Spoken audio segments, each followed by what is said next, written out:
North Texans are making their voices heard in a controversial plan to redraw the state's congressional maps. Redistricting is, of course, one of the several issues that Governor Greg Abbott has tasked state lawmakers with on this special session for the legislature. Caroline Vandergrift is on this live over at UT Arlington. I know a public hearing begins a little less than an hour from now. What's anticipated, Caroline?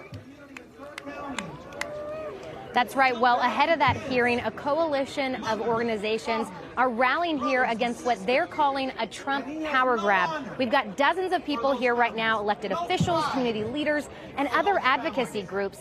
Their main message, they want fair maps, and they don't trust Republicans to make it happen.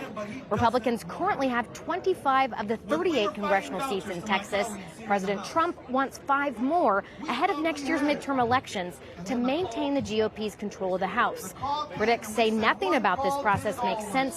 Redistricting typically happens every 10 years when the new census data is released. And a Republican-controlled legislature just redrew the maps 4 years ago in 2021.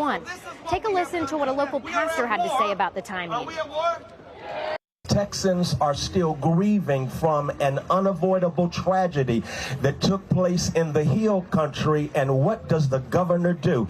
He decides to call a special session in the cover of fixing problems, but instead he's trying to fix elections.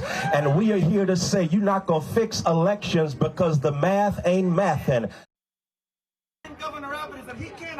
Voters in North Texas could be impacted by these new maps. District 33, which covers parts of Tarrant and Dallas counties, is at the center of this because of allegations of racial gerrymandering. All of the districts that border District 33 could be changed, but at this point, no maps have been publicly released. And that's what a lot of people are saying here that they're frustrated about. They're going to this hearing that's at an auditorium across the street to talk about these maps, but there's no maps in question to actually talk about. Still, they plan on making their voices heard. They don't want this to happen, and that's going to be one of the main messages they will give to House representatives that will be there. Each speaker is limited to 2 minutes, and public testimony will be capped at 5 hours. We will, of course, continue to cover everything that happens outside the hearing and inside, so stick with CBS News Texas. For now, live in Arlington, I'm Caroline Vandergrift, CBS News Texas.